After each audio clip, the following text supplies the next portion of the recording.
What's up, everyone? It is currently Friday night, right about 11:50, almost midnight here. Today's going to be a mostly back and biceps day. Um, I might toss a little extra accessory shoulder work in. Um, to be honest, right now I'm waiting to hear back from Greg. He is supposed to be getting off work soon, hopefully headed home. I'm going to snag his stuff and get over here. So I'm just kind of hanging out. I'm pretty much ready, about to just grab some water and suit up. Um, got the cat over here he's hungry, wants to go outside, all kinds of stuff. He just does cat things. Um, so I guess I'll see you when we are at the gym. So Greg is taking a little bit longer than expected. Just kind of sitting around here waiting for a call, text, something like that. It's some sort of an update. I'm gonna go ahead and just take a second to, I don't know, maybe speak on something that I think a lot of people get caught up with throughout bodybuilding, training, working out in general, and that's a lot of people. I don't know if they don't know what to do or they don't know how to obtain whatever they're going after, and it's not that difficult. But I'm gonna start with a simple topic, with a lot of arguments over.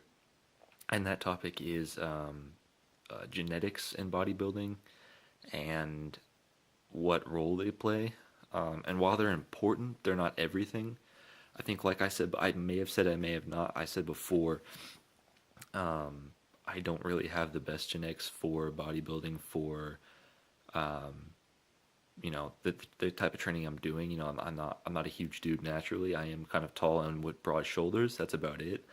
I don't have any kind of crazy genetics where it's not going to take me a lot of time or something like that to train. But I don't think that should let any discouragement, get into anyone's mind about what they're doing. So that's kind of number one, is that don't let genetics rule how you train or what you do. Number two is kind of a multifolded question topic, but it's pretty much just like the three elements of how to build a better body. Maybe I'm not one to talk because I don't have it yet, but I at least know what I'm doing and what I'm talking about. So number one would be not really ranked in priority or anything like that, but eating with not only a lot, depending on what you're trying to do, but correctly. Good fats, a ton of protein. Cut sugar out of your diet. Depending on what you're trying to do, obviously, you're going to have an allotment of carbs. But I would recommend tracking your macros, which I say a lot of people recommend that. But that's something that you if you are serious, that it's going to benefit you a lot to be able to see that kind of stuff. And if you don't know what a macronutrient is, then there's a little bit of research you can do, which should make things more fun for you. Number two is obviously your training, your working out, whatever you want to call it. And then number three is your sleep. And all of those three, kind of the cocktail, kind of the mixture that is going to, dictate your success, which I think is important. So, if one of those is out of line, typically, you're not going to be seeing the best results, and it's going to set you back a little bit. So just things to think about, things to take into consideration, maybe things to do research on. I myself am still finding things out. I'm still learning, so I think it's a great process, and there's many things to be had and to be learned. So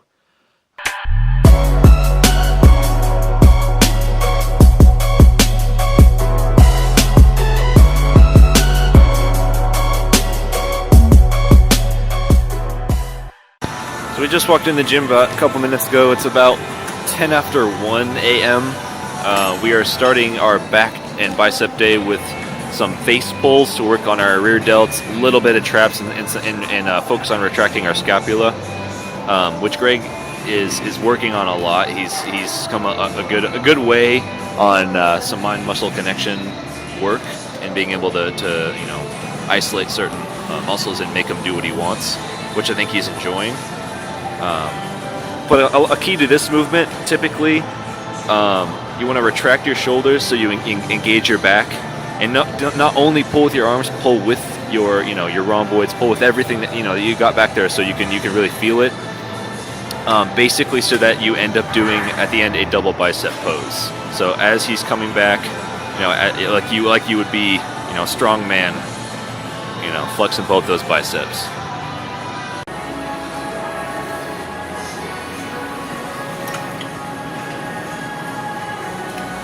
Here we got the man rocking up the 4th, 5th set, finishing up the last couple.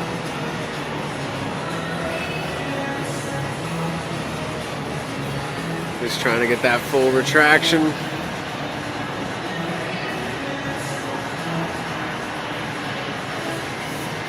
Can't be afraid to touch that rope.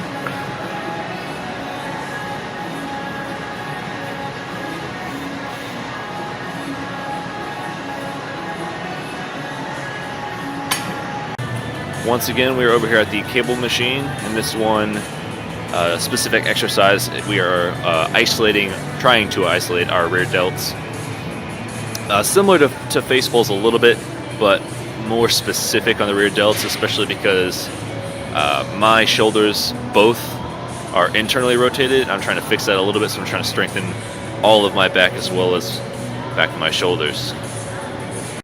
So basically, this rear delt cable fly pretty much looks like this. You're facing it, and you're grabbing opposite sides of what you would normally think. So you're taking your left arm and your hand over to your right side, and your right arm over to your left side, and then pulling straight outwards as you see.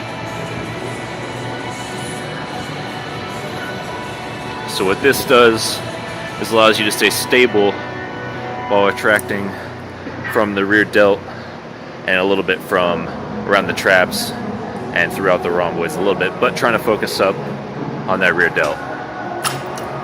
So we decided we wanted to kind of change it up and do our rowing specifically all just on this plated lateral rowing machine that they got over here, and we're just going to do all of the different grips over here instead of trying to walk around the whole gym and change up the types of rowing that we're going to do for today, because we kind of like this one. So we're rocking a 45 plate on each side for now, get a little warmed up and just get the rowing going.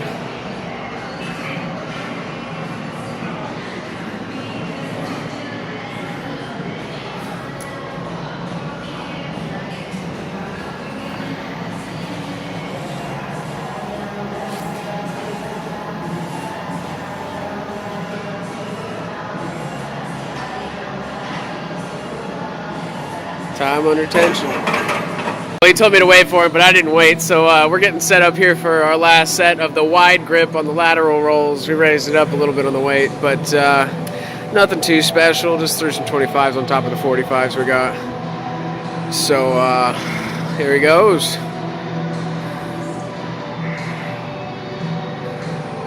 Give me that money, son. Nothing but gains, nothing but gains.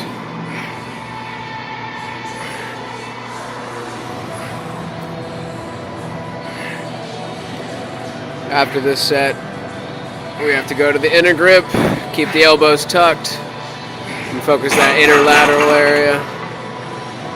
And now I'm up. Alright, so we are on to our last set of our close vertical grip rowing. And then we're going to be doing some hardcore lat pull downs, and then moving into biceps. Here we go with the lat pull downs. Dealing with other people's mess at the gym, kind of an everyday thing, getting used to it. But it doesn't stop us now. Set and initiated, here we go. Lat pull downs are officially off.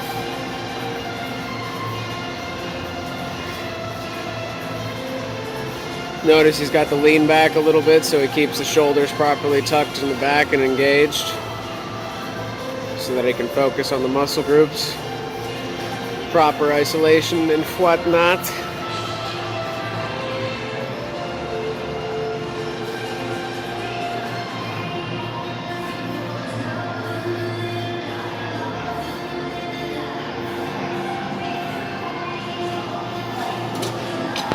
Alright, we are done with the majority, at least, of our workout. Back is complete. Go ahead and work on to biceps now. However, I won't bore you rather with typical bicep curls with dumbbells. I'm not going to, be that guy. I'm going to go ahead and get a few, at least, sets of this so I can bring up the strength of my left arm a little bit to match my right, and of course, build strength in both. And then I believe we're going to do maybe some cheat curls, whether it be the cambered bar or easy bar, maybe some barbell, and I think we're definitely going to hit some seated preacher curls, the machine, because that's just the one that we lack. So I'm on, I think, my 5th set of dumbbell curls, and I believe I'm going to move on to the cambered or easy bar in a second here. Let's see how Greg's doing over there in a second. Go ahead and do 3 or 4 sets of this as well, and then the seated preacher curl as well.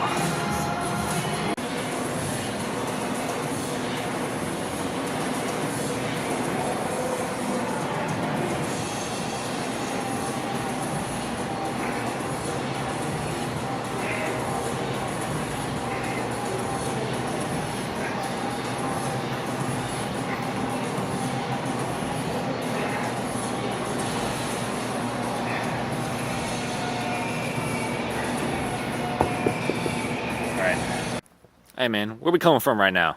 Man, you was with the bitch with the fat ass.